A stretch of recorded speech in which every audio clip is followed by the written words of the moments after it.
भूली बिसरी लाइब्रेरी के साए वाले जीव। कुछ दरवाजे ऐसे होते हैं जो खुलने के लिए नहीं बनाए गए, और कुछ कहानियां अधूरी छोड़ देने के लिए नहीं होती। नवरंगपुर एक शांत कस्बा, पर इसके बीचों बीच एक ऐसी इमारत खड़ी है जिसे देखकर लोग रास्ता बदल लेते हैं। पुरानी नगर लाइब्रेरी।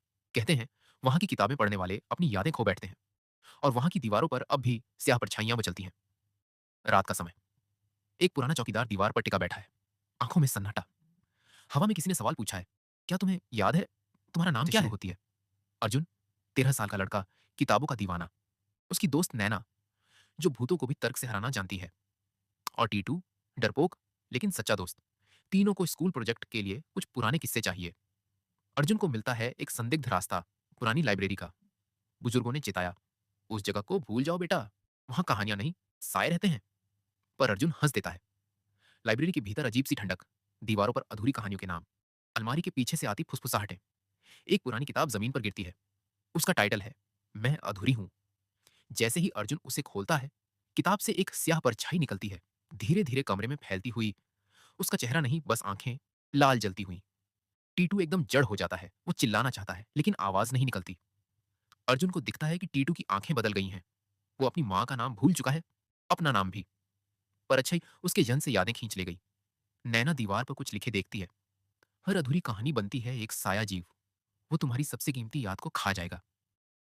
तीनों बच्चों को एक धीमी आवाज धीमी आवाज सुनाई देती है। तुमने भी दरवाजा खोल दिया। वाचक बाबू, एक रहस्यमयी बुजुर्ग जिनकी आंखें बिना पलक झपकाए देखती हैं, वो बताते हैं, मैंने भी एक कहानी अधूरी छोड़ी थी। तब पैदा हुआ था पहला साया जीव। अब इस लाइब्रेरी को बचाना सिर्फ तुम पर है। लाइब्रेरी अब जीवित है। हर अलमारी में एक किताब, हर किताब में एक साया। हर कहानी को पूरा करना होगा, वरना यादें मिट जाएंगी। अर्जुन एक साहसी कहानी पढ़ता है। जैसे जैसे वो पढ़ता है, साया पीछे हटता है। एक आत्मा मुक्त होती है। वो मुस्कुराती है और कहती है, धन्यवाद, और धुएं में गायब हो जाती है।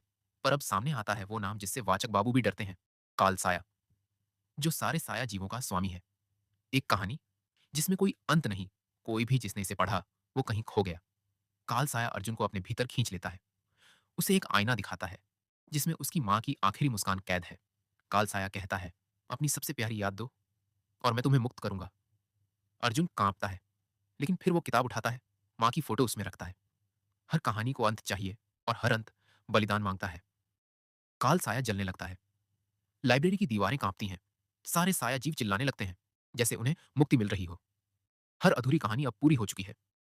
सुबह की किरणें लाइब्रेरी की खिड़कियों से झांकती हैं। वाचक बाबू अदृश्य हो जाते हैं। दीवार पर एक नई किताब की जगह बनती है। टाइटल, अर्जुन और सायों की आखिरी रात।